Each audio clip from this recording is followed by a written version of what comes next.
Her heart beat, हर leaf और हर living thing की story सिर्फ एक छोटी सी सेल से शुरू होती है। आज सिर्फ चैप्टर नहीं, लाइफ की असली फाउंडेशन को समझते हैं। इमेजिन करो अगर सेल ना होता तो ये दुनिया ही ना होती। चलो डिस्कवर करते हैं लाइफ की सबसे tiny but most powerful unit. तो आज तुम फाइनली समझने वाले हो कि बायोलॉजी का सबसे इम्पोर्टेंट चैप्टर इतना इंटरेस्टिंग क्यों है। Let's unlock the world of cells. एक माइक्रोस्कोपिक वर्ल्ड जो नेक्ड आइज से दिखाई नहीं देता, लेकिन उसी पर पूरी लाइफ डिपेंड करती है। Let's begin our journey into the world of cells. Trust me, इतना डिटेल्ड, इतना इजी और इतना एस्थेटिक इंग्लिश एक्सप्लेनेशन आपको शायद कहीं और नहीं मिलेगा। अगर आपने ये वीडियो एंड तक देख लिया तो इस टॉपिक के लिए आपको किसी और वीडियो की ज़रूरत नहीं पड़ेगी। So watch till the end and let's begin. So firstly हम डिस्कस करेंगे इस चैप्टर का इंट्रोडक्शन। ऑल लिविंग ऑर्गेनिजम्स अर्थ पर सेल और उनके प्रोडक्ट से बने होते हैं। ये सेल इतने छोटे होते हैं कि नेकेड आइज से दिखाई नहीं देते। इन्हें देखने के लिए अलग अलग टाइप के माइक्रोस्कोप्स यूज़ किए जाते हैं, जैसे compound microscope, electron microscope and ETC। Cell की डिस्कवरी रॉबर्ट हुक ने कॉक्स लाइस में की और उसने इसे पहली बार सेल नाम दिया सेल रॉबर्ट हुक ने। और जो एंटोन वॉन ल्यूवेन हुक थे, उनने फ्री लिविंग सेल डिस्कवर किया। मींस उनने फर्स्ट लिविंग सेल डिस्कवर किया पॉन्ड वाटर में। एंड देन दो साइंटिस्ट आए, सील्डन एंड स्वैन, ने सेल थ्योरी प्रपोज की। और फिर उसके बाद एक साइंटिस्ट आए, रुडोल्फ विर्चु, जिनने कहा all cells arise from their pre existing cells. इसका मतलब होता है कि जितने भी सेल्स हैं वो अपने प्री एग्जिस्टिंग सेल से ही आए हैं। Then fun fact, cell theory ने बायोलॉजी के पूरे कॉन्सेप्ट को ही बदल दिया। Second is types of sales.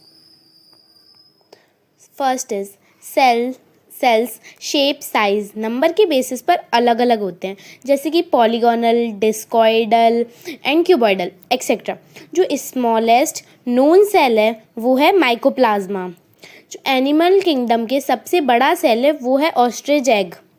जो प्लांट सेल का सबसे बड़ा सेल है वो है साइकास के ओव्यूल। जो नंबर के बेसिस पर सेल दो टाइप के होते हैं, दो टाइप के। एक होता है प्रोकैरियोटिक एंड दूसरा होता है यूकैरियोटिक। जो प्रोकैरियोटिक होता है ये होता है सिंपल सेल, एंड जो यूकैरियोटिक होता है ये होता है कॉम्प्लेक्स सेल। जो एग्जाम्पल होता है प्रोकैरियोटिक सेल के, जैसे कि bacteria and cyanobacteria, and eukaryotic cell के जैसे कि plants, animals, fungi and human. Then key points, prokaryotic के पास मेम्ब्रेन बाउंड ऑर्गेनेलीज नहीं होती, जिससे उनके पास वेल डिफाइंड न्यूक्लियस भी नहीं होता। और जो यूकैरियोटिक होते हैं इनके पास मेम्ब्रेन बाउंड ऑर्गेनेलीज होती हैं, तो इनके पास वेल डिफाइंड न्यूक्लियस भी होता है। थर्ड पॉइंट, जो सेल के मेजर कंपोनेंट्स हैं, अब हम उन पर डिस्कस करेंगे। पहला है सेल मेम्ब्रेन। सेल मेम्ब्रेन मतलब सेल की आउटर मोस्ट लेयर जो सेल को प्रोटेक्शन देती है और कम्युनिकेशन में हेल्प करती है। देन साइटोप्लाज्मा, केमिकल रिएक्शन का अरीना। जो साइटोप्लाज्मा है ये केमिकल रिएक्शन का एक टाइप का अरीना है। यहीं पर ऑर्गेनेलीज प्रेजेंट होती हैं, इसमें ही सारी ऑर्गेनेलीज साइटोप्लाज्मा में ही प्रेजेंट होती हैं। न्यूक्लियस को सेल का ब्रेन भी कहा जाता है। ये जेनेटिक इन्फॉर्मेशन स्टोर करता है, यहीं DNA कंडेंस करके क्रोमोसोम्स बनाता है। मैं आपसे क्वेश्चन पूछती हूँ चलो कि क्रोमोसोम्स कौन बनाता है, तो इसका आंसर होगा nucleus. Then fourth is endoplasmic reticulum, इसको ER भी कहा जाता है। ये दो टाइप के होते हैं, पहला होता है रफ ER और दूसरा होता है स्मूथ ER। जो रफ ER होता है ये प्रोटीन सिंथेसिस करता है और ट्रांसपोर्ट में हेल्प करता है। जो रफ ER होता है इसको RER भी कहते हैं, रफ ER को। ये प्रोटीन सिंथेसिस करता है और ट्रांसपोर्ट में हेल्प करता है। और जो स्मूथ ईआर होता है इसको एसईआर भी कहते हैं। ये लिपिड सिंथेसिस करता है और डिटॉक्सिफिकेशन करता है। देन गोल्जी बॉडी, ये स्टोरेज में हेल्प करती है, मॉडिफिकेशन और पैकेजिंग यूनिट होती है और ये वेसिकल्स बनाती है। कौन बनाता है vesicles? Golgi body. Then mitochondria, ये सेल का पावर हाउस होता है। ये एरोबिक रेस्पिरेशन में एटीपी बनाता है। एरोबिक रेस्पिरेशन में एटीपी बनाता है mitochondria. Then ribosomes, ribosomes protein बनाने में हेल्प करते हैं। देन लाइसोसोम्स, लाइसोसोम्स को सुसाइडल बैग्स भी कहा जाता है क्योंकि ये वेस्ट मटेरियल डाइजेस्ट करते हैं। जो वैक्यूल्स होता है ये स्टोरेज के काम आता है, वैक्यूल्स स्टोरेज के काम आते हैं। और जो प्लास्टिड होते हैं ये सिर्फ प्लांट में होते हैं। ये 3 टाइप के होते हैं, क्लोरोप्लास्ट, क्रोमोप्लास्ट एंड ल्यूकोप्लास्ट। जो क्लोरोप्लास्ट होता है ये तो फोटोसिंथेसिस में हेल्प करता है क्योंकि इसके पास क्लोरोफिल होता है। और जो ल्यूकोप्लास्ट होता है ये स्टार्च को स्टोर करने में हेल्प करता है। देन सेंट्रोसोम, जो सेंट्रोसोम होते हैं ये सेल डिवीज़न स्टार्ट करने में हेल्प करते हैं। Remember this, nucleus is the control center, mitochondria is the powerhouse, Golgi body is the post office, and endoplasmic reticulum is the highway system, ribosomes are the protein factory, lysosomes are cleaning squad, and plastid are food maker.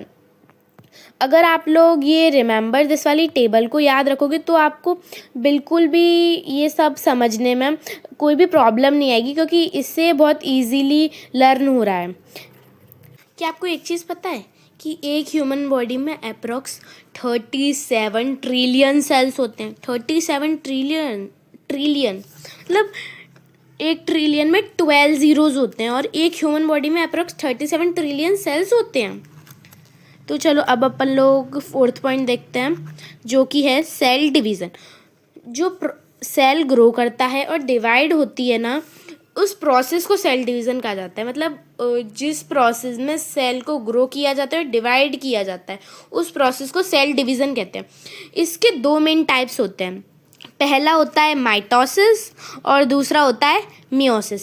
जो mitosis होता है ये somatic cells में होता है बस, और ये एग्जैक्ट कॉपी बनाता है पेरेंट सेल की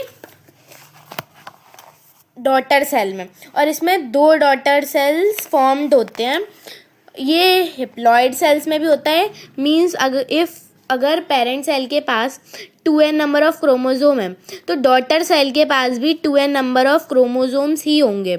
और अगर ये हैप्लॉइड है, क्योंकि ये हैप्लॉइड में भी होता है, अगर पेरेंट सेल के पास n नंबर ऑफ क्रोमोजोम है तो डॉटर सेल के पास भी n नंबर ऑफ क्रोमोजोम्स ही होंगे। और ये ग्रोथ में हेल्प करता है, रिपेयर में हेल्प करता है और रिप्लेसमेंट के लिए बहुत इम्पोर्टेंट होता है। देन चलो देखते हैं मियोसिस। ये सिर्फ और सिर्फ हैप्लॉइड सेल्स में होता है। जैसे कि अगर पेरेंट सेल के पास 2n नंबर ऑफ क्रोमोजोम है तो ये 2 स्टेजेस में होता है। पहले ये 2 बनाता है n और n, एंड फिर इसके बाद ये जो बनाता है पेरेंट सेल 2 डॉटर बनाता है। फिर ये 2 डॉटर सेल भी 2 डॉटर सेल बनाती हैं जो कि पेरेंट सेल से हाफ होती हैं। इसका मतलब है कि ये जो होती है मियोसिस में ये 4 नंबर ऑफ डॉटर सेल्स बनाती हैं। एंड ये वेरिएशन एंड इवोल्यूशन का रीज़न होती है। इसमें क्रोमोसोम नंबर हाफ हो जाते हैं और डॉटर सेल्स होती हैं जो गैमेट होती हैं वो 4 होती हैं। तो एक बार जल्दी से क्विक रिकैप कर लेते हैं। जो सेल होता है वो लाइफ की बिल्डिंग ब्लॉक होती है। ये सेल जो सेल है ये स्मॉल है लेकिन बहुत ज़्यादा सुपर पावरफुल है। अगर हमने सेल को समझ लिया तो ये समझो कि हमने पूरी लाइफ समझ ली। तो thank you so much. Let's study smart. Thank you. जय Shri Krishna. Please subscribe my channel, hit the bell icon button and like my videos. अगर आप लोगों को इस तरीके की और वीडियो चाहिए हो तो आप मेरे को कमेंट में बताइए, मैं आप लोगों के लिए लाती रहूँगी। Thank you.